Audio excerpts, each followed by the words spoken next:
Kameme, kambuzi, kakondoro. Wateye indani indani. Wateye. So wateye inda muri oya numvuge oya. Oya numvuge yamaze kwiyemeza.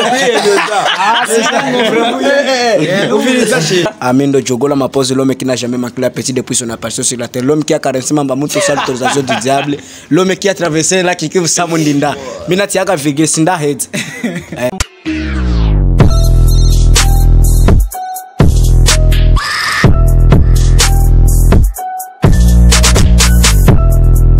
Bonjour, bonsoir mesdames et messieurs de Buja Fefa. On m'appelle Manoti promoteur, le maître de cérémonie behind the camera. Ni jembo no muntu adash. Ivyo mwe mudashobora kubona, ivyo mudashobora kubona ni cameraman. Fiseo Jaden Smith future the super cameraman. Ndayibutse narahindiye sinchitwa Manoti promoter, nitwa Manoti umupromoter wacu. Sasa rero reka bende kubwete nta nshuti nkawe wewe umaze kugira subscribe kuri channel yacu ya YouTube na utarabikora turaza kunezerwa no munsi wagiye gutera bakanda hano hasi kuri subscribe cyangwa insabone bikashe bigira neza cyane. No munsi rero naje gutemera abantu mutane mumenyere sijyambere nzanya abakomedie but ni jyambere bano baciye kuri kamera zanya afise impano navuze ntibagenda uko yene nabashije kuri kamera za ba mano tutivugira ngo namwe mu barabe bro vip fresh baba meze neza swafi Kirundi naweza kusema Kirundi hapo so Kirundi inawezekana hata kama niko ngongole hapana acha kutudanganya uko mkongole bwana mimi niko ngongole bwana bro vipi Fresh uko fresh no makabisa Kirundi unaweza en fait mimi na lugha zote yote Kifaransa twende Kiingereza sasa ndo siseme Kiingereza hapo naweza kunaangusha bro vipi safi man uko fresh barida twende na jina ya gifty yeah. Okay wewe jina Amendo Jogola ma pose l'homme qui n'a jamais manqué la petite depuis son apparition sur la terre, l'homme qui a caressé mamba mutu sal autorisation du diable, l'homme qui a traversé la qui kivu samundinda. Minati yaka vige sinda head sinda head kabisa ariko gendari ya kwanza rasubira Rome qui a president de Jojo Rome reka nuituke urituka tagie ni zina mimi ndio mulonda wala unaniita tu sweet just the boy yeah. Yote tu ni majina yako so mukora muri ntuze muri televiziyo yitwa gute timu yanye ikina comedy bayita en fait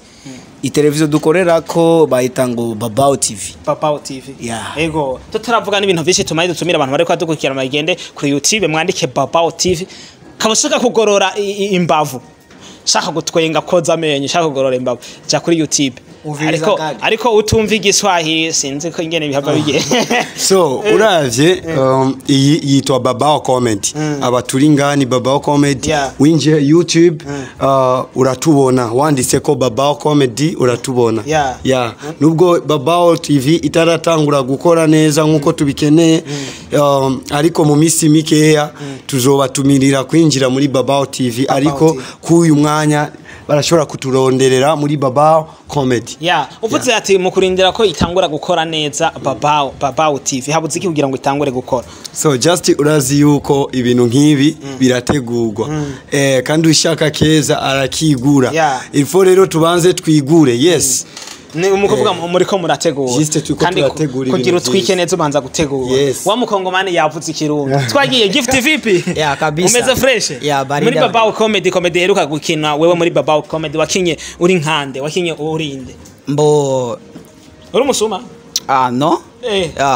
umustari nyene nk'umusanyi nyene atu na bushobi byafise nkuko nkuko nyene niyo comedy heruka gukina umuntu mvuga comedy herukira ko gukina muri Babao Comedy ikomede heruka gukinira mbo kwera wakinye urumuki ambo kwera je vraiment na comedy sindahora nura comedy ariko zirahari Kirundi bana uke urima atari Kirundi usanga kimucyanga parce que ni atembere ibihugu byinshi hakika mashie tunafika kule Kalimabenge tunagusa ukifika Kalimabenge kule kaona watu kule njoo Kongo kwetu misisi yani ila tutamtembeza mwa hizi siku ili aone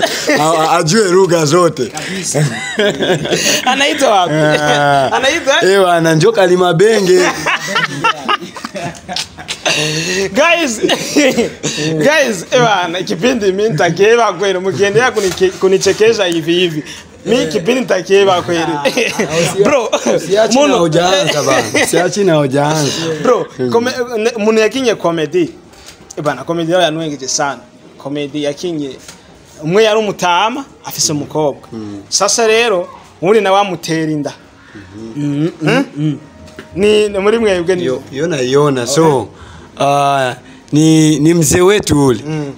nkuko amubonye ari umutama na Mwaiko Babao Comedy ni mzee wetu kawaida sasa ule kwa muda huyu ametembelea kidogo unajua watu wanabana masafari Kalimabenge wanarudia kurangwa Burundi muda huyu ametutuma tulikuwa tunaketi tu hapa tunamsubiri tu muda anaanza kafika lakini juu mwe mmekuwa haraka mnatupiga surprise yani tunashtuka nasema acha tu tuendemo tumserukire kameme kambuzi kakondoro so wateinda muri oya numvuge oya numvuge yamaze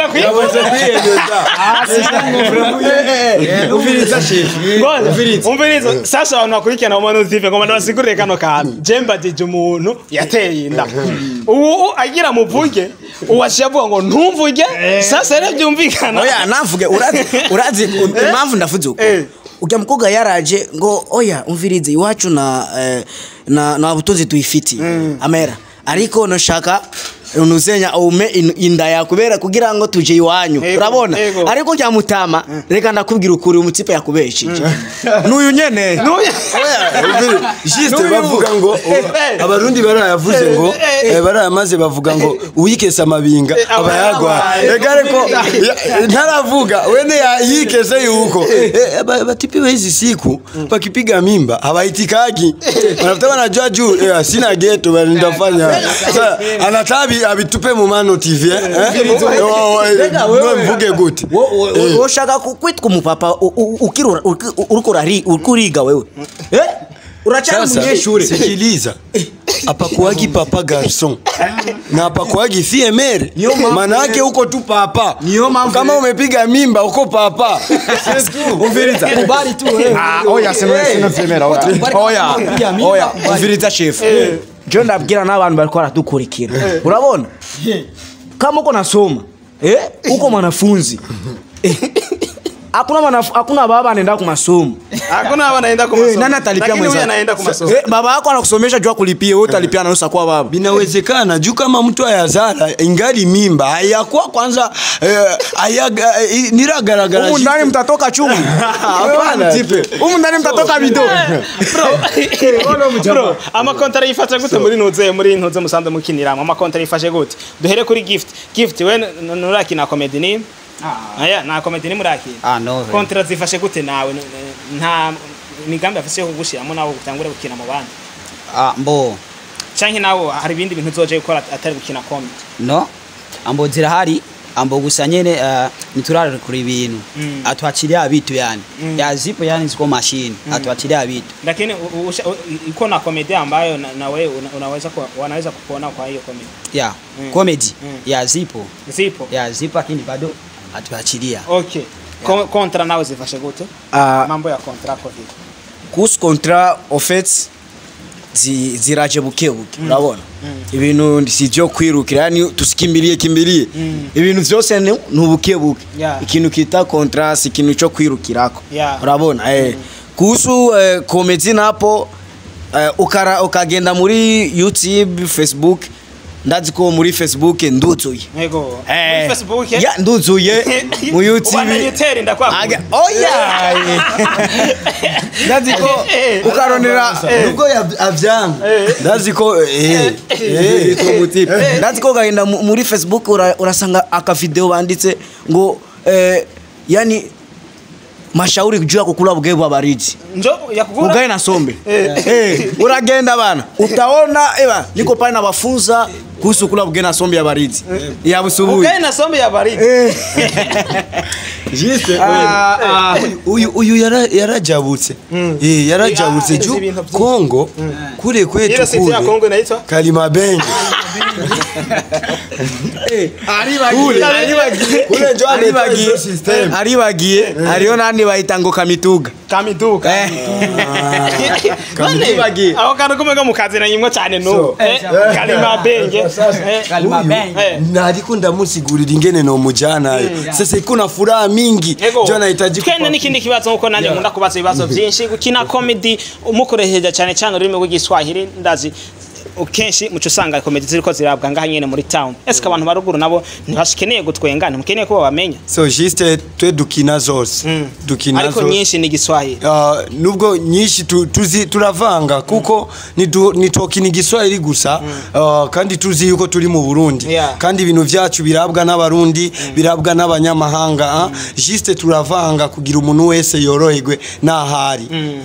muri comedy turiko turakina muri Babao Comedy muri Babao Comedy turiko turakina cyane cyane ukunda kwinspirwa nande mu ba comedy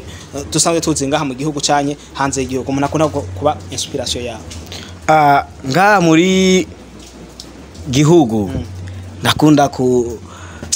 ndazi ko ujya mutipe yitango Gasore wowe ndavuza ngo wa mutama wenda ko kubita sha urabona ujyanye wandi bavuga we papa reka sha reka urabona ujyanye no ndakunda kwimita cyane ariko sishabora kubimita muri comedy wanje kubera umuntu wese atekerezwa kugira view urabona hapana kugira jundi yagize we peko najitungia byako unakuwa na creation nakubwiye ko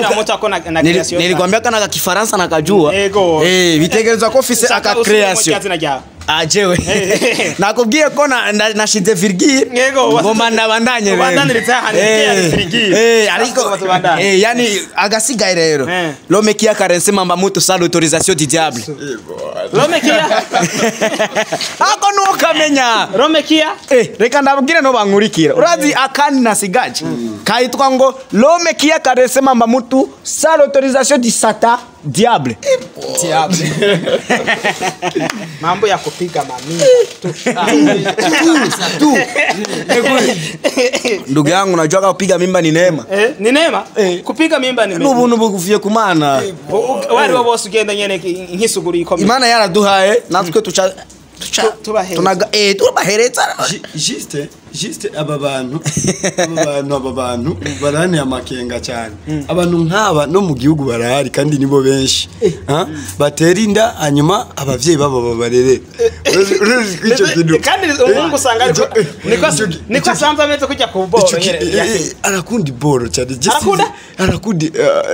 yavuze ngo ni l'homme qui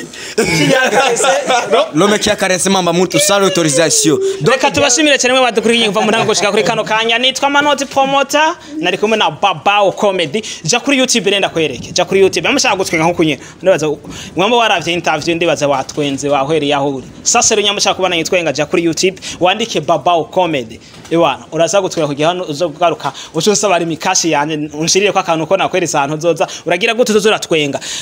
nta nshuti nkawe ubu maze kugira subscribe kuri channel yacu ya YouTube na utarabikora turaza kunezerwa uno munsi ni wabikora nyuma ya kamera ninde ni Jordan Smith Ranfuge the super cameraman ubu ngo asika yitwa Nero Correcteur des Imbéciles turabakunda cyane nta nshuti nkamwe mugira amanota n'amanoti be blessed